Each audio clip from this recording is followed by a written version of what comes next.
Que se passe-t-il si nous téléchargeons des programmes de nos parents, de notre famille ou de nos frères et sœurs, qui ne sont pas des programmes très positifs? Ce sont en fait des programmes très négatifs qui ont un effet néfaste sur notre santé. Eh bien, il s'avère que la science a révélé que pendant les 7 premières années de notre vie, notre cerveau est conçu pour télécharger des programmes simplement en observant les autres. J'aimerais discuter de la nature et de la façon dont notre vie a été programmée, et comment ces programmes contrôlent notre vie, notre vitalité et notre comportement dans le monde. Sachez que si vous achetez un nouvel ordinateur et que vous l'allumez, le système d'exploitation intégré le prépare à fonctionner. Mais s'il n'y a pas de programme dans cet ordinateur, alors l'ordinateur ne peut vraiment rien faire. Eh bien, racontons maintenant cela à un enfant. Lorsque le cerveau se développe, il possède un système d'exploitation, mais il ne contient aucun programme. Ainsi, la nature a créé les 7 premières années de notre vie pour télécharger des comportements en observant nos parents, nos frères et sœurs et notre communauté. Et de cette façon, un enfant peut apprendre toutes les caractéristiques comportementales nécessaires pour être un membre fonctionnel d'une famille et un membre fonctionnel d'une communauté. Eh bien, cependant, puisque nous téléchargeons les programmes en observant d'autres personnes, que se passe-t-il si nous téléchargeons des programmes de nos parents, de notre famille ou de nos frères et sœurs, qui ne sont pas des programmes très positifs? Ce sont en fait des programmes très négatifs qui ont un effet néfaste sur notre santé. Eh bien, il s'avère que la science a révélé que pendant les 7 premières années de notre vie, notre cerveau est conçu pour télécharger des programmes simplement en observant les autres. C'est un état d'hypnose, qui est une caractéristique ou fréquence cérébrale appelée θ, qui est juste en dessous de la conscience. Les 7 premières années de la vie d'un enfant mettent en place les programmes qui, lorsque la conscience entre en jeu vers l'âge de 7 ans, la conscience utilise des programmes pour créer le comportement dans leurs relations, dans leur famille, leur communauté, etc. Nous savons maintenant qu'environ 70% de ces programmes que nous téléchargeons d'autres personnes sont négatifs, déresponsabilisants et même auto-sabotants. Et au fur et à mesure que nous avançons dans notre vie, vous dites, eh bien, où sont ces programmes? Eh bien, ils sont dans le subconscient. Et puis vous dites, mais qu'est-ce que l'autre esprit? L'esprit conscient, c'est celui qui entre en jeu à l'âge de 7 ans. Cet esprit est connecté à votre identité personnelle, votre spiritualité, et la différence entre les deux est profonde. L'esprit conscient est un esprit créatif, l'esprit subconscient est un esprit programmé, un esprit d'habitude. Alors je dis, pourquoi est-ce pertinent? Eh bien, si vous fuyez l'esprit conscient, alors vous créez votre vie à partir de souhaits, de désirs et d'aspirations. Cependant, si votre vie est sous le contrôle de l'esprit subconscient, il ne fera que lire les programmes que vous avez téléchargés de d'autres personnes. Étant donné que d'autres personnes n'ont pas planifié vos souhaits et vos désirs, le téléchargement que vous obtenez peut même ne pas vous permettre d'entrer dans la vie que vous souhaitez vraiment. Voici donc la question importante. Dirigeons-nous nos vies avec un esprit conscient, ou menons-nous nos vies avec les programmes subconscients? Eh bien, il s'avère que la science a révélé que seulement 5% de la journée nous exploitons notre système nerveux en utilisant les souhaits et les désirs créatifs de l'esprit conscient. 95% de la journée, notre vie sort tout droit des programmes de notre subconscient.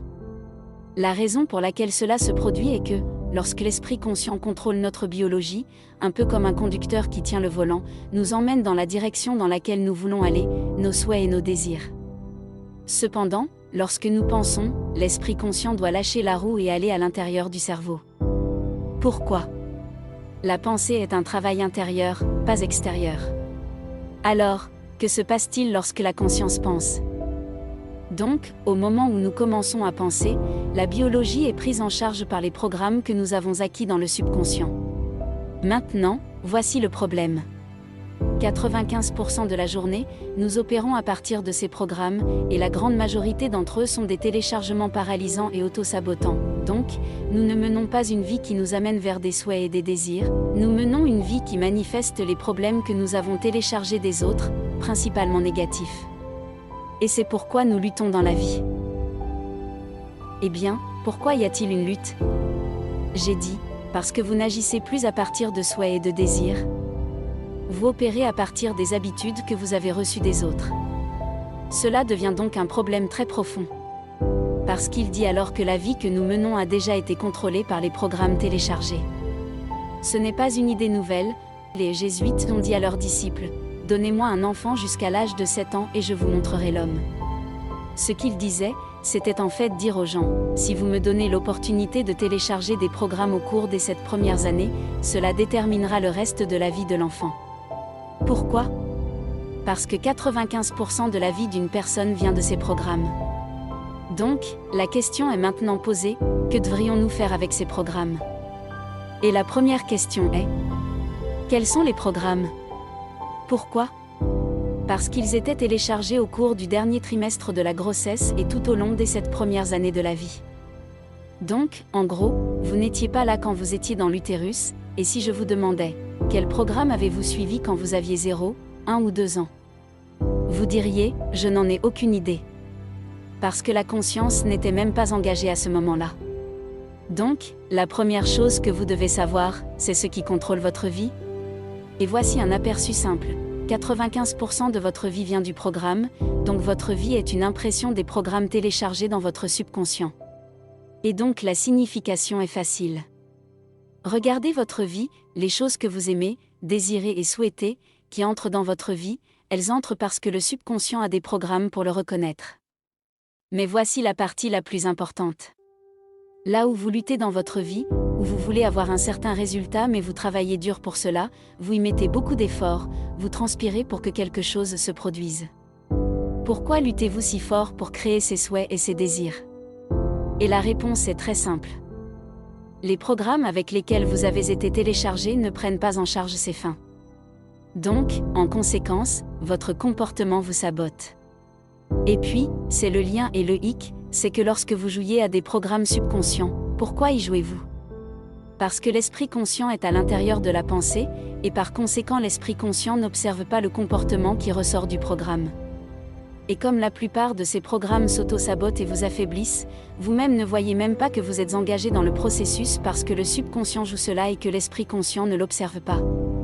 Et pourquoi cela devient alors important ? C'est qu'il est nécessaire que vous compreniez ces programmes, parce que nous pouvons changer ces programmes. Et lorsque nous changeons les programmes dans le subconscient, nous réécrivons le caractère de nos vies. Eh bien, l'esprit conscient est un esprit créatif, il peut apprendre de plusieurs façons.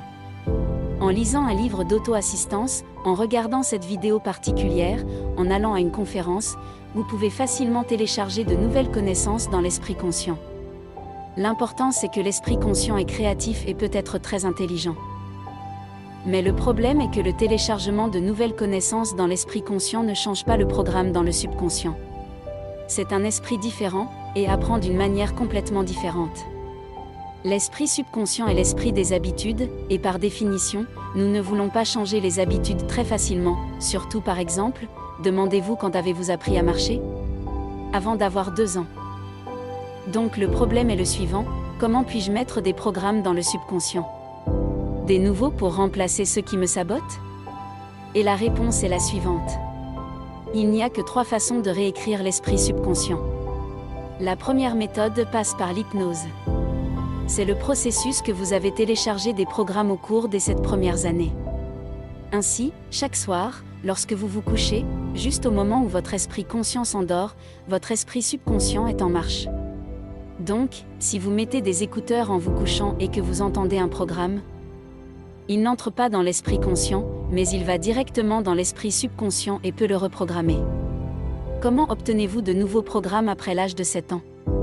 Répétition, pratique, tout ce que vous aviez besoin d'apprendre, vous deviez le répéter pour créer une habitude.